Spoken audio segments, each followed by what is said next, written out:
கோபுரம் சிட்ஸ் 9000க்கும் மேற்பட்ட வாடிக்கையாளர்களை கொண்ட நம்பிக்கையான சிட்ஸ் நிறுவனம். Download #cash app now. Sunland refined and flower oil. சன்லேண்ட்ல சமைச்சா சக்தி தானா வரும். குறைந்த விலை, நிறைந்த தரம். தங்கள் தேவைகள் அனைத்தும் ஒரே இடத்தில்.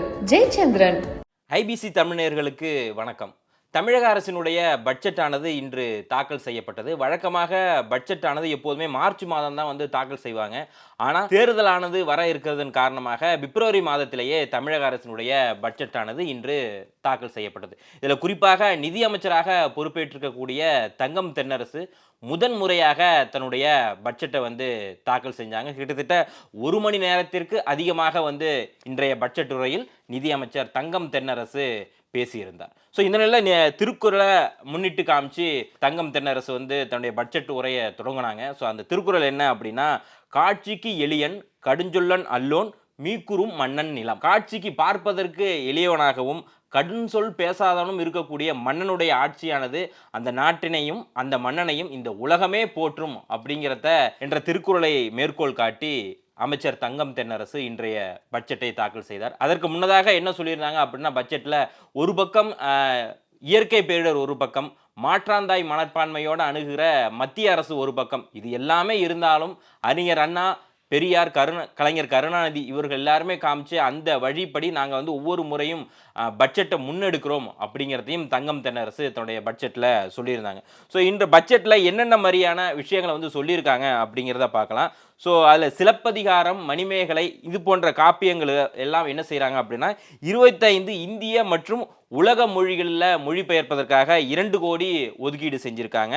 அது மட்டும் இல்லாமல் கீழடி, வேம்பங்கோட்டை உள்ளிட்ட 8 இடங்களில் தொல்லியல் துறை பணிகளுக்காக மேற்கொள்வதற்காக ரூபாய் 5 கோடியும் நிதியானது ஒதுக்கப்பட்டிருக்கு.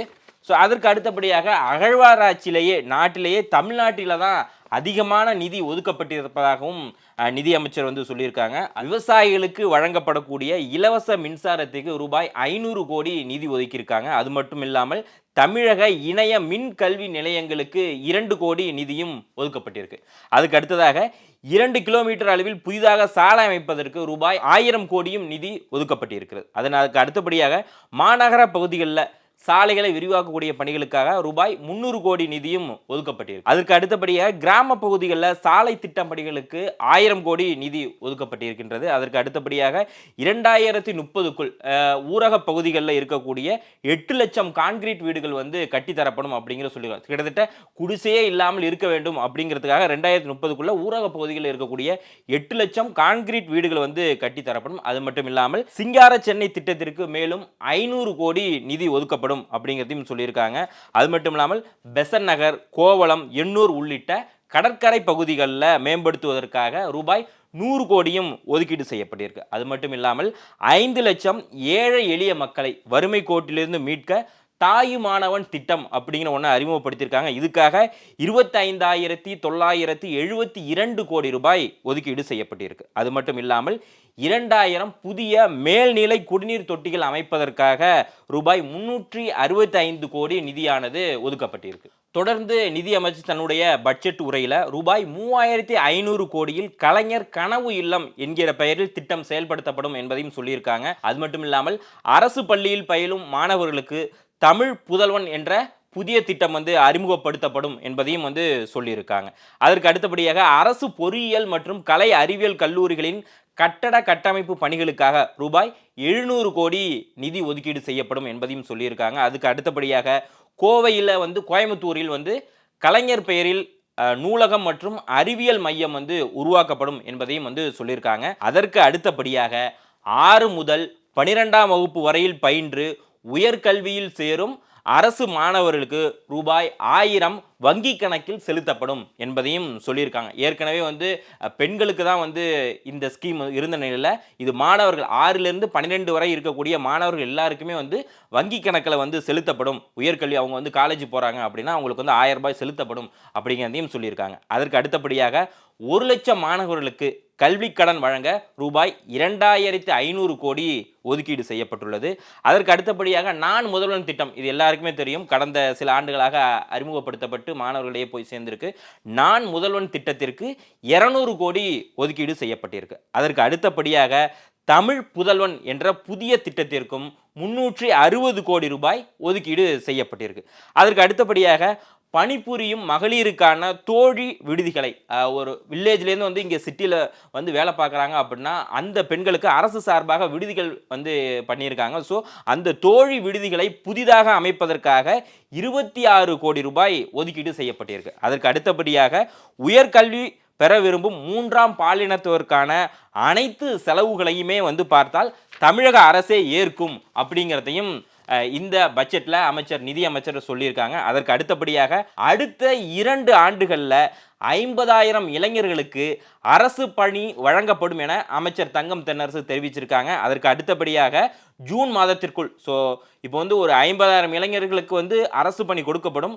ஜூன் மாதத்திற்குள்ளாக 10,000 பணியிடங்கள் நிரப்பப்படும் அப்படின்னு சொல்லியிருக்காங்க. இதுவரைக்கும் 60,567 இளைஞர்களுக்கு பணி நியமன ஆணை வழங்கப்பட்டிருப்பதாகவும் பணி நியமனம் செய்யப்பட்டிருப்பதாகவும் அமைச்சர் வந்து தெரிவிச்சிருக்காங்க. அதற்கு அடுத்தபடியாக பார்த்தமையானால் 1000 ஆண்டுகள் பழமையான கோயில்களின் திருப்பணிகளுக்கு பார்த்தால் 100 கோடி ரூபாய் நிதியானது ஒதுக்கீடு செய்யப்பட்டிருக்கு. அதற்கு அடுத்தபடியாக தஞ்சாவூர், சேலம், வேலூர், திருப்பூர், தூத்துக்குடி உள்ளிட்ட இடங்களில் டைட்டில் பூங்காக்கள் அமைக்கப்படும். அதாவது இந்த நியோ டைட்டில் பூங்காக்கள் மூலமாக 13,000 பேருக்கு வேலைவாய்ப்புகள் கிடைக்கும் அப்படின்னும் சொல்லப்படுகிறது. அதற்கு அடுத்தபடியாக சென்னை விமான நிலையம் முதல் கிளம்பாக்கம், கோயம்பேடு, ஆவடி இடையே மெட்ரோ ரயில் விரிவாக்கம் வந்து நடைபெறும். இந்த சென்னை மெட்ரோ விரிவாக்க பணிகளுக்காக பார்த்தமையானால் 12,000 கோடி நிதி ஒதுக்கீடு செய்யப்பட்டிருப்பதாக நிதி அமைச்சர் சொல்லியிருக்காங்க தன்னுடைய அறிக்கையில். இதற்கு அடுத்தபடியாக குடிசை இல்லா தமிழகத்தை உருவாக்க கலைஞரின் கனவு இல்ல திட்டமானது அறிமுகம் செய்யப்படும். இதற்காக ரூபாய் 3,500 கோடி நிதி ஒதுக்கீடு செய்யப்படுவதாகவும் 2030க்குள் 8 லட்சம் கான்கிரீட் வீடுகள் கட்டித்தரப்படும் என்றும் ஒரு கான்கிரீட் வீடுக்கு ரூபாய் 3.50 லட்சம் ஒதுக்கப்படும் என்பதையும் தன்னுடைய பட்ஜெட்டில் நிதியமைச்சர் வந்து சொல்லியிருக்காங்க. அதற்கு அடுத்தபடியாக வட சென்னை பகுதியில் வளர்ச்சி பணிகளுக்காக மேற்கொள்ள ரூபாய் 1000 கோடி ஒதுக்கீடு செய்யப்பட்டிருப்பதாகவும் பூவிருந்தப்பள்ளியில் ரூபாய் 500 கோடியில் வந்து திரைப்பட நகரமானது அமைக்கப்படும் அப்படிங்கிறதையும் சொல்லியிருக்காங்க.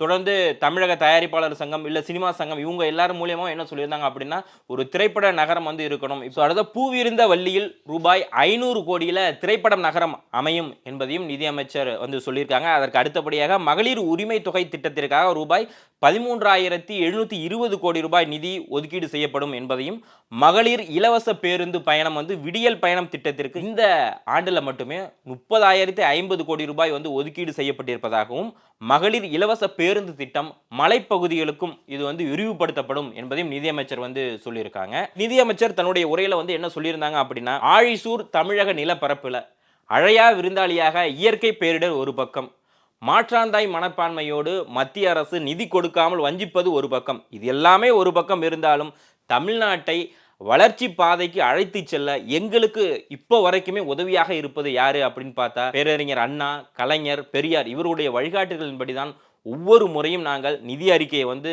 தயாரிக்கிறோம். எல்லாவற்றுக்குமே அவங்களுடைய அறிவுரைகளும் கருத்துக்களும் தான் எங்களுக்கு வந்து ரொம்ப உதவிகரமாக இருக்கு. இவர்களெல்லாம் தான் எங்களுக்கு கலங்கரை விளக்கமாக இருந்து எங்களுக்கு வந்து வழிகாட்டுகிறார்கள் அப்படிங்கிறதையும் நிதியமைச்சர் நம்முடைய தங்கம் தென்னரசு அவர்கள் இன்றைய பட்ஜெட்ல முக்கியமாக குறிப்பிட்டிருந்தாங்க. கோபுரம் சிட்ஸ் 9,000க்கும் மேற்பட்ட வாடிக்கையாளர்களை கொண்ட நம்பிக்கையான சிட்ஸ் நிறுவனம். Download #cash app now. Sunland refined and flower oil. சன்லேண்ட்ல சமைச்சா சக்தி தானா வரும். குறைந்த விலை, நிறைந்த தரம், தங்கள் தேவைகள் அனைத்தும் ஒரே இடத்தில். ஜெயச்சந்திரன்.